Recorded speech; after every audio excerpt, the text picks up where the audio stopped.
Our first fun session this morning is Mike Carr. I will be Mike Carr's room monitor. I'm also our program quality director. So if you have feedback, other than, of course, the sessions that will pop up at the end, send it my way. I also want to thank Stella for just doing an amazing job and pulling together the amazing sessions. So thank you so much, Stella, and thank you everyone for coming out. Our speaker today is Mike Carr. He's a volunteer. The best way to help him grow is providing useful feedback at the end of the session. We'll have an evaluation form that our time master will drop into the chat toward the end. But don't worry if you miss it, I will send you an email afterwards and make sure that you're able to provide that feedback. Because we're Toastmasters, that's the only way to help us grow.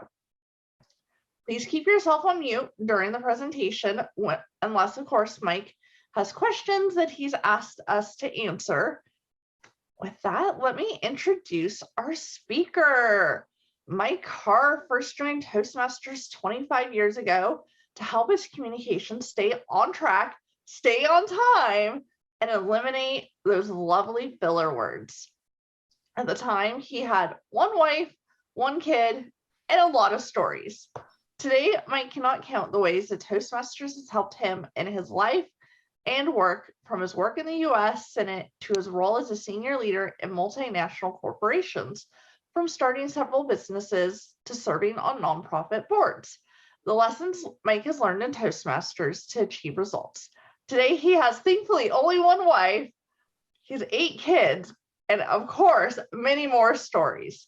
He's an active member of Toastmasters in Austin, Texas, and when he's not busy being a dad to his 8 kids, he's a partner in a financial firm and runs his own business. He's also the 2020 World Champion of Public Speaking, where he outspoke 30,000 contestants from 146 countries to win Toastmasters International Top Contest, and is known in the financial world as the economic storyteller.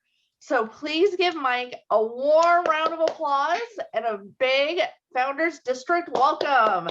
Take it away, Mike. Oh, thank you. And it is so great to be with all of you. One logistical item right up front. Every now and again, this microphone will start getting scratchy on certain Zoom formats. And I heard some of that feedback earlier. So if that starts happening, just wave at me and then I know what to do. Plug it, unplug it, and we'll go back. So that I do appreciate your time. I was sitting there across the table from my buddy Frank, and he said, "How is this uncertainty affecting you? Do you feel like you know where you're able to go in the next year or two?" It really struck me because this is a man who has been working on goals all of his life and accomplished such great things. I thought about his question as we finished our dinner and I started walking through the streets of Austin, Texas, thinking back to that very thought. And I wondered, as I was thinking about coming and speaking to you, how would you answer those same questions? How are you feeling about the current uncertainties? Do you know, in our world where we've talked about set a goal and go toward it, do we know how to traverse that when the world is this uncertain? I'd like to tell you a story about how some have overcome that.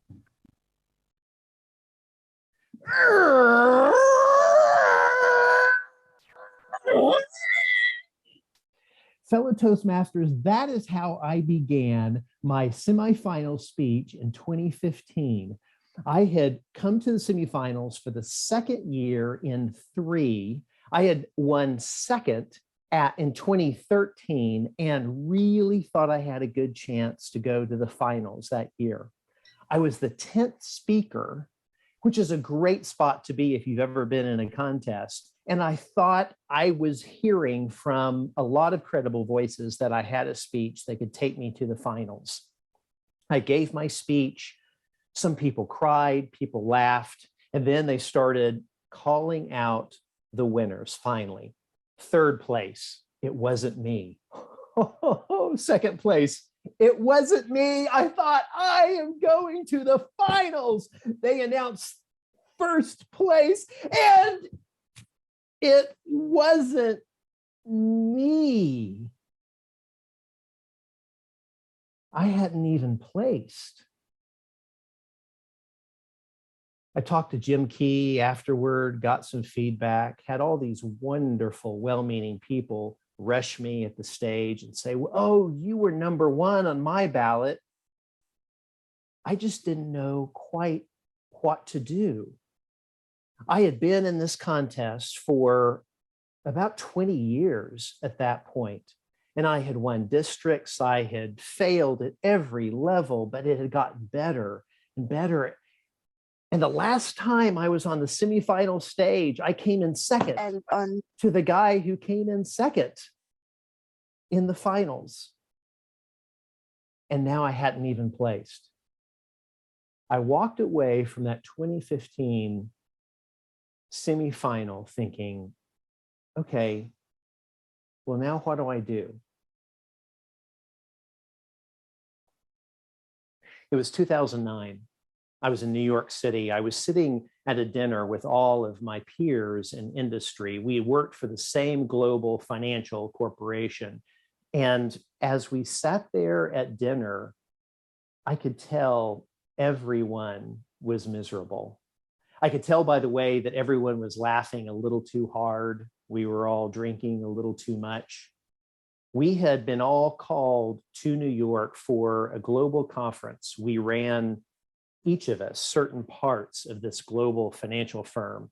We thought that we were going to be heralded as champions of industry, champions of finance who had helped our company barely, just barely stay in business through the great financial crisis of 2008, because we had spent the last year and a half trying to convince people that our financial firm was not going to go out of business like Bear Stearns, like Lehman Brothers, like Merrill Lynch, like all of those global financial firms. And we had succeeded by the skin of our teeth, but we had succeeded together. And when we walked into that big ballroom in New York City, the new leadership at the company came in and they outlined the big, huge, massive goals that now they had ready to show us. Goals that were so far beyond anything we'd seen before. And one brave soul in the back raised his hand.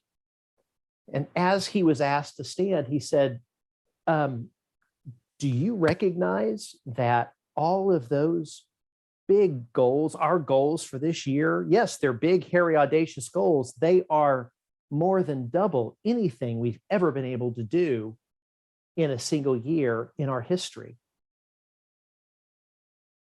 And senior leadership from the front of the stage said, look, there were a lot of really good managers who were let go during the great financial crisis. If you can't hit those goals, we'll find someone who will. And so we were stuck. And as I sat around that dinner that night and I looked around and saw my friends laughing, all of them I knew, all of them had their resumes out to various different firms, different places. They were all ready to move not only companies, but cities to go ahead and get out from under these big, huge, oppressive goals that have been placed on us. Everyone but me. You see, I had just moved my family for the third time in 5 years. The moves had not been great on a few of my kids. And if I'm being very transparent with you, the moves were not great on my marriage. I couldn't just go move again to a new place, a new firm, because I knew if I did that, I might very well be moving by myself. And so everyone had their resumes out, but not me. I felt stuck. I wandered back to my hotel room, went into the bathroom where that big mirror is, and I turned on the light. I leaned forward. I just looked at myself in the mirror. I thought it, and then I said it out loud. How? Michael, how did you get to this point? It was 2000, the year 2000. We'd come through Y2K, and the world had not melted down. I was just beginning a financial practice where I would go and do a financial seminar and then invite people to come and have coffee with me if they wanted to think about doing this new thing called a financial plan. And things, it was moving slowly, little by little. It was taking speed, but I'd always set big goals and work toward reaching them. And since I had started that business and the markets had only gone straight up, I had come out of college in the 90s. I had started a business in the 90s. And what the 90s looked like was that the economy and markets they might take a little blip every now and again, but they just kept going straight on up.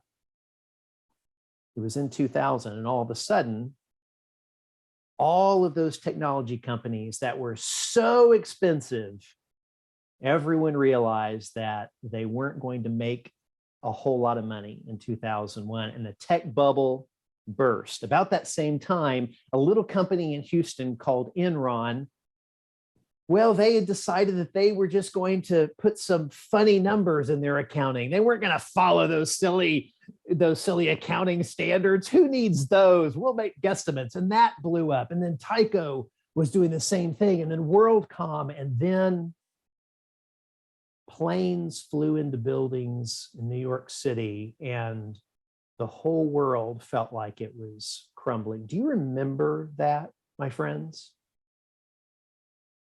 Do you remember that was just 22 years ago, and 2008 was just some years later, and then COVID was just some years later? There's been a lot of uncertainty over this last 22 years, hasn't it? So I'm operating my business in the year 2000. All these things happened. There was a gentleman at my Toastmaster club, Speakeasy Toastmasters in Tulsa, Oklahoma. The gentleman's name was Don Reynolds, and Don had stood on the world champion of public speaking stage 3 times. He was my coach, he was my mentor, but he was also a business owner and an investor. So as I began to give speeches, like a lot of times we can do so easily and so well in our Toastmaster clubs. We share what's going on in our lives and how it can teach our fellow humans what we're going through. We learn from one another. As I began to share what was happening in my world as my own business melted down. And I talked about setting these big goals, but then another disaster would happen. I set big goals and then the tech bubble burst. I set other goals and then Enron happened. I set other goals and then 9/11 happened. And after the meeting, Don Reynolds came over and he put his arm around me and he said, "Can we walk to the car?" And I said, "Sure." So as we walked, he said, "I've got a cassette tape in my car I want you to hear. And it's about a concept, a Japanese concept called Kaizen. It was developed by an American, actually, in around World War II. W. Edwards Deming was tasked,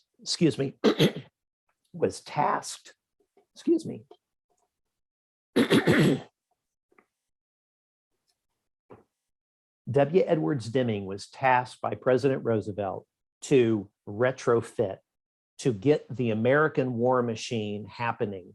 that to turn factories from making cars and washing machines and stoves into making ammunition and tanks, a monumental task. And what W. Edwards Deming said was, there's too much uncertainty. We have to move too quickly to go set big, massive goals. The kinds of goals we need to hit. Now catch this.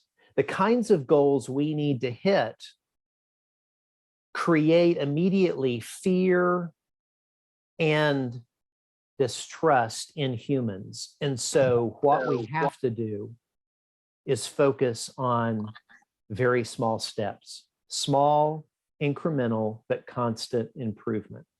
The reason it's a Japanese concept, Kaizen, is because Deming also then at the end of World War II was sent to Japan to remake Japan. And there's a little company called Toyota that grabbed all of his ideas and ran with it.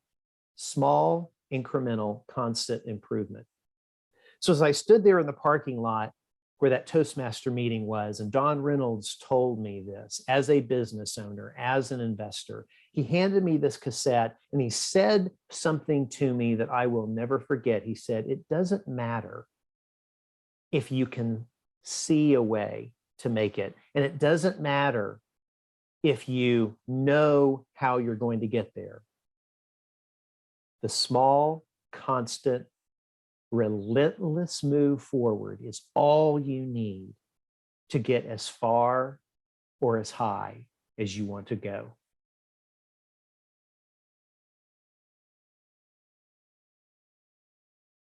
Business improved.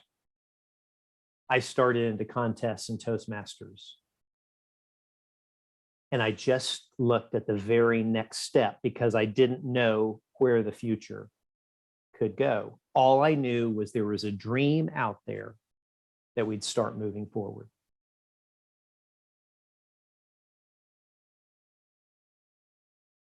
So I'm standing there in New York, looking at myself in the mirror, thinking, saying, Michael, how did you get to this point? When in the back of my brain, I hear those words that Don Reynolds had spoken to me 8 years earlier.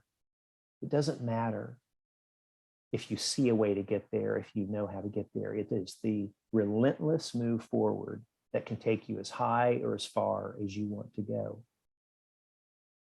And so I said 2 words to myself that made all the difference in that mirror that night in New York. I said, I give up. 3 words. Apparently I can't count on a Saturday morning. 3 words, I give up. Which felt like an anathema. And I'm sure that it does to you. Whenever I said, I give up, I'm looking at you here on the screen, and many of you looked like I just told you there's no Santa Claus. We don't do that in the Western part of the United States or the Western part of the world, or really anywhere in the world these days, because there is so much talk and literature that says never, never, never give up. There's that wonderful story about Winston Churchill going and speaking at a college graduation. He just ascends the podium and just says simply, never, never, never, never, never, never, never, never, never, never, never give up. And then sits down and the crowd goes crazy and they roar, and then we roar with applause every time we hear that also. But there is a problem with that. And it's a problem that Deming saw whenever he had to take massive effort, is that the oldest parts of our brain, our amygdala, what a lot of people call our lizard brain, it is the part of our brains that senses fear, and it is the strongest influencer over our emotions and henceforth in our actions. It's the part of our brain that would fire off whenever our ancestors were on the savannah and rustling would happen in the grass.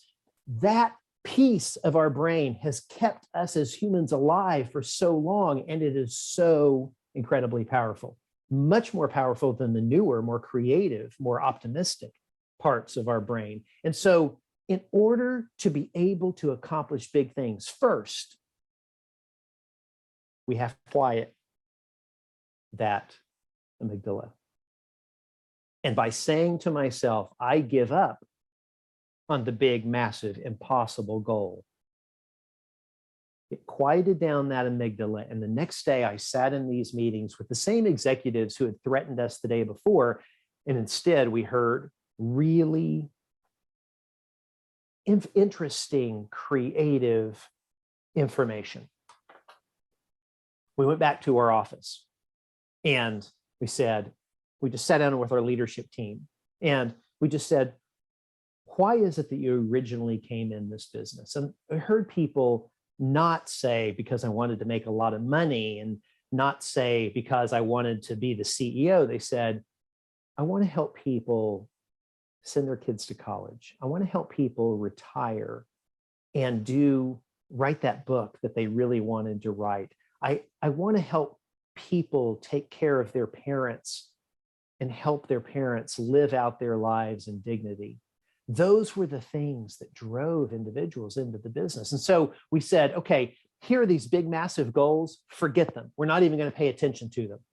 We boiled it down to five actionable things that we can do. Because, my friends, if you're trying to win the World Championship of Public Speaking, or you're trying to get a promotion in your job this next year, if you're trying just to allow your job to survive, or you're trying to find another one, if you're trying to keep your family safe from a pandemic that keeps rolling and changing around the globe, then sometimes we just have to figure out that there are things that we cannot control and there are things we can control. And as the Stoic philosophers, Marcus Aurelius and Seneca, taught us in ancient Rome or ancient Greece, in a time of a lot of uncertainty as well, if we try to focus on those things we cannot control, not only will our happiness fly out the window, but we will be completely less effective on the things we actually can control. And so as we sat there in our office and we said, how do we keep our businesses alive? We said, we can't control if a client fires us. We can't control if someone decides to do business with us. We can't control if senior management has these super high goals and they come in and they fire Mike any day. We can't control all those things. What can we control? We can control picking up the phone and calling a client and saying, how are you feeling in the middle of this uncertainty? And listen. We can invite someone to lunch and we can listen to the pain they've gone through over the last year. We can reach out and do our research so that our investment process is even better. And we had 5 items that were controllable, and that's all we focused on every day, getting 0.1% better in each of those 5 items. And a crazy thing happened. 18 months later, I got a call from a friend of mine, and he said, have you seen the office rankings they put out this week? And I said, Ted, I don't look at that stuff. It depresses me. We're not paying attention to the goals. We're just doing what we can do. And he said, I think you ought to pull it up and look at it today. And I said, nah, I'm not going to do it. He said, trust me on this. I pulled it up and looked at it. And our office was the #1 office in the entire global system and had surpassed the crazy goals that we thought we could never hit. And no one was more surprised than we were, because we had not been focusing on just a goal. We had been focusing on 5 controllable activities every day and trying to get incrementally better, slightly better on those 5 every day. Small, incremental, constant improvements, what Deming found, can lead you further in times of uncertainty and tragedy. I'm walking away from the semifinals in 2015. And these memories are coming back to me. And I thought, well, I guess it's time to give up on being the world champion of public speaking.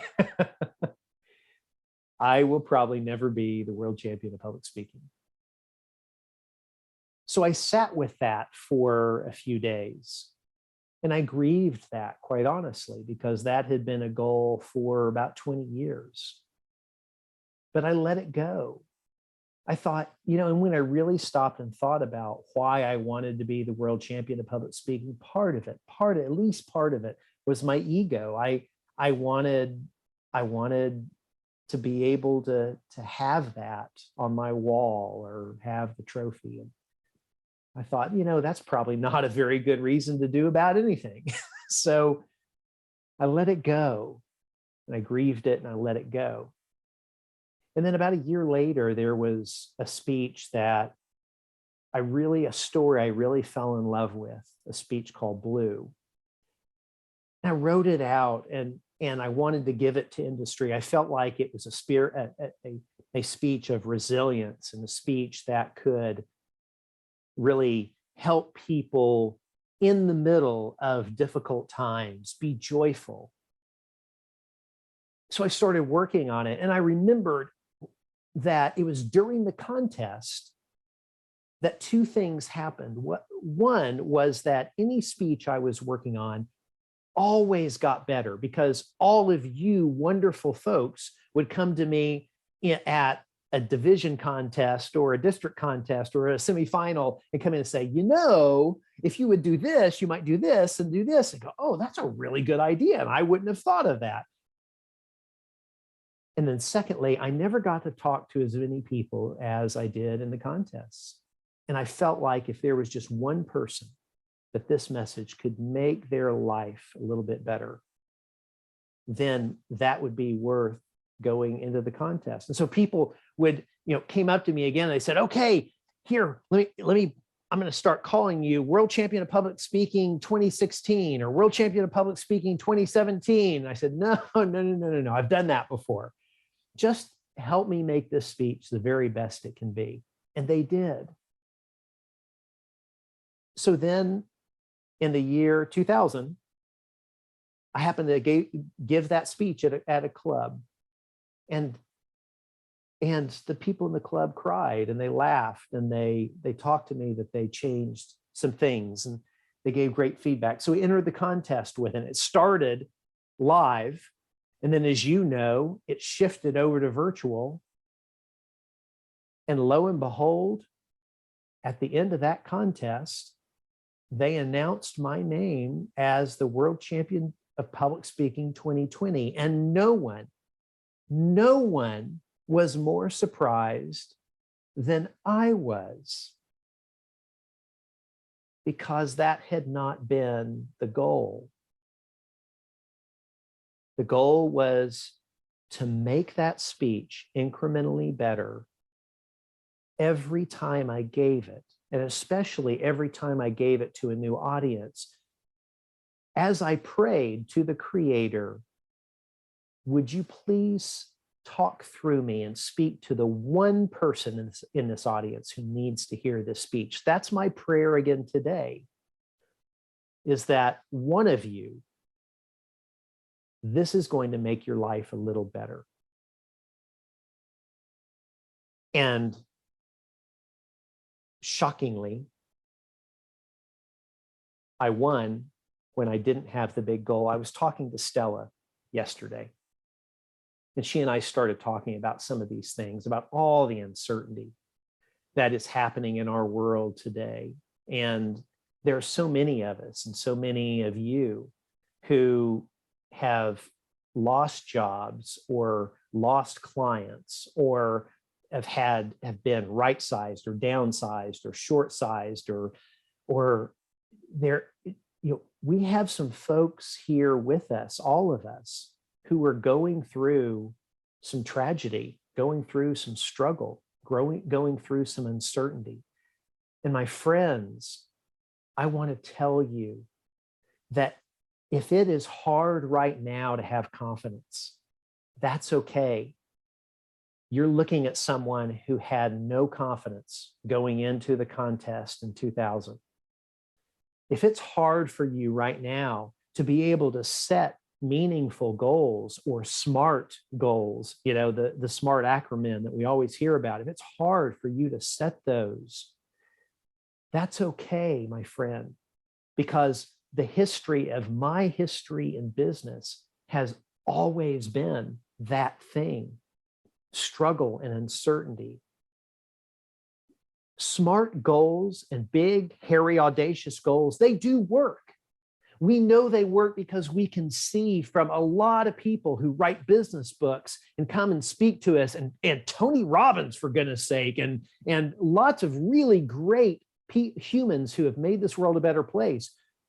We know they work because we've seen it work, but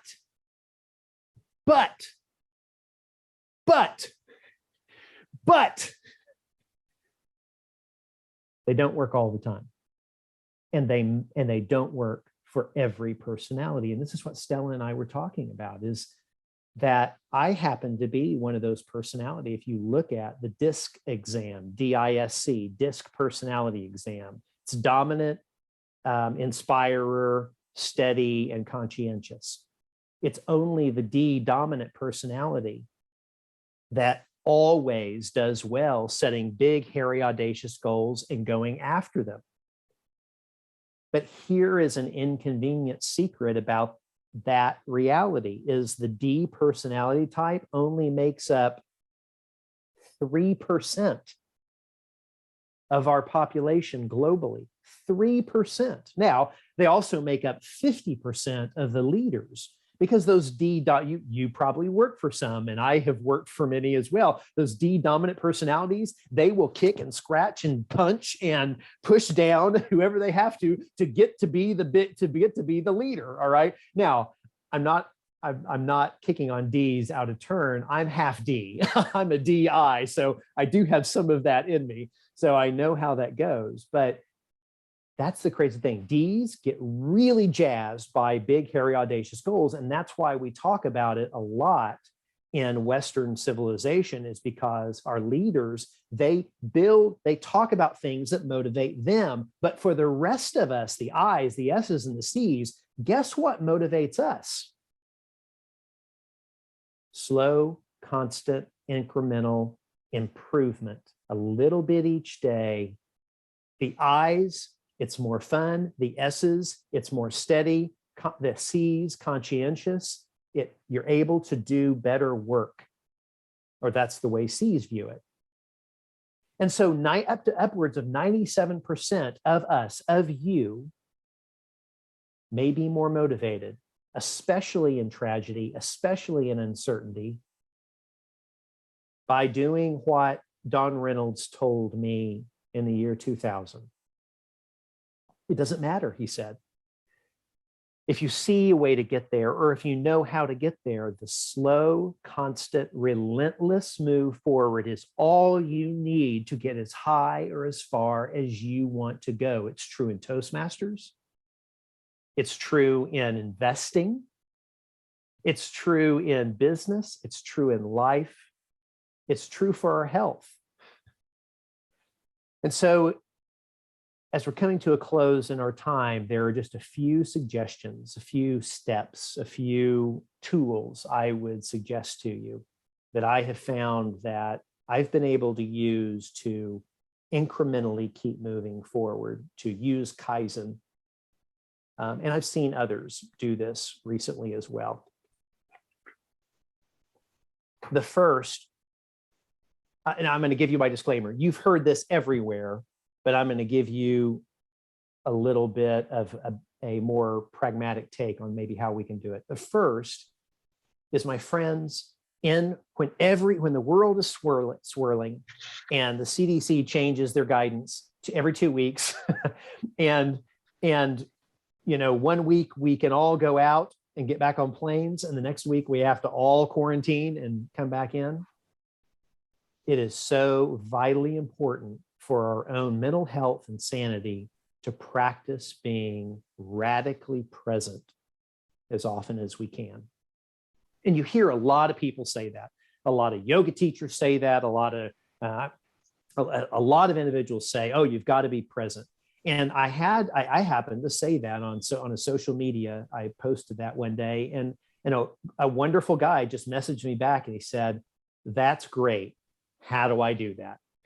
And I said, "That's a really good question." And so if that's the question that you would have also, here's just one suggestion, one small step I would suggest that we do next. If you don't know how to be present, you want to just try it, I would suggest just once or twice a day, stop whatever you're doing and just completely recognize everything that is in your visual field right now. Everything. The beauty and the ugly. You put your hands out here, everything from here to here, from here to here, all of the shadow and light. And then for just 30 seconds, focus only on the beauty and focus on the parts in your body that are not in pain. 30 seconds, that's all I ask. Once or twice a day, that's all. And if all of a sudden, after a little while, it may take a couple of weeks, we begin to get a glimpse of when things are going crazy, we can just stop, and no matter what is swirling around us, recognize there is beauty in the world, even if it's just this ring light right here that is giving this beautiful blue glow. It's a crazy practice. Crazy, it's that simple, but it'll begin to drop. So be incredibly present. That's one. Second is do have a dream. I poo-pooed goals because, goals, they talk about, we've heard it say that goals are dreams with a deadline. And I'm a big believer in dreams. In fact, a lot of the wisdom literature in religions and ancient literature around secular and religious have said that we have to have a vision. We have to have a dream. It's that deadline that can be toxic to humans. It's that deadline that gets our amygdala, the fear center of our brain, starts firing off and says, "Oh, I think I need to go check Facebook. Oh, I think I need to go see what's going on TikTok. I need to practice a TikTok dance." If we get our dream, we have that vision out there, then it gives us just a direction. And then third, that direction is so important. Just figure out, what do the people who have achieved that dream, what do they typically do? You've heard the 80-20 rule. It's called the Pareto principle because a scientist named Pareto discovered that 20% of our activities drive 80% of the results. So, for example, if you really wanted to be the world champion of public speaking, so I'd like to do that one of these days, then go and figure out, go and talk to world champions, go find out what are the activities that individuals did who won the world championship. It doesn't guarantee you that you'll win. In fact, some of the best speakers who have ever been to the contest never won. If you want proof of that, go watch any YouTube video or speech by Rory Vaden. Rory Vaden never won the World Championship of Public Speaking, but is one of the highest paid public speakers that you can find. And he is fantastic, fantastic. I think he only lost because he had 2 ahs or ums in his speech. It has not hurt him. But look at the activities, those controllable activities that people have done, and then just pick those controllable activities and try to improve on them 0.1% every day. So, for example, if you have this dream of being on the World Championship of Public Speaking stage one day, maybe you come to me, maybe you come to Mark Brown, maybe you come to Darren LaCroix, you hear how we prepared, and then you set up. You say, okay, I'm going to write 15 minutes every day. Okay, I'm going to watch great storytelling. Okay, I'm going to hire a coach or get a coach. Okay, I'm going to and work with that coach. I'm going to go to Toastmaster meeting and I'm going to try out new material and I'm going to work on comedy. I'm going to do those 5 controllable things every day.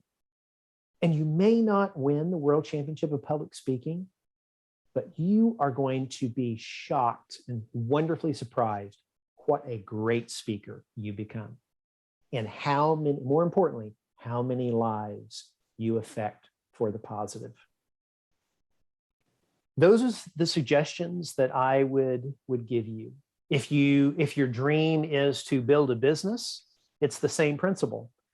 Go find people in your church, in your mosque, in your synagogue, in your Rotary group who have built businesses, and buy them lunch or coffee and ask them, what did you do to build a successful business? Not looking for what happened to them, but looking for what they did that they can control, and then build your 5 controllable activities that you move in that direction every week, every day. If it's to become a better singer, or to become better in shape, to become a better husband or wife or boyfriend or girlfriend, father or mother, or even just friend. In our world of uncertainty, there's a lot of stress out there.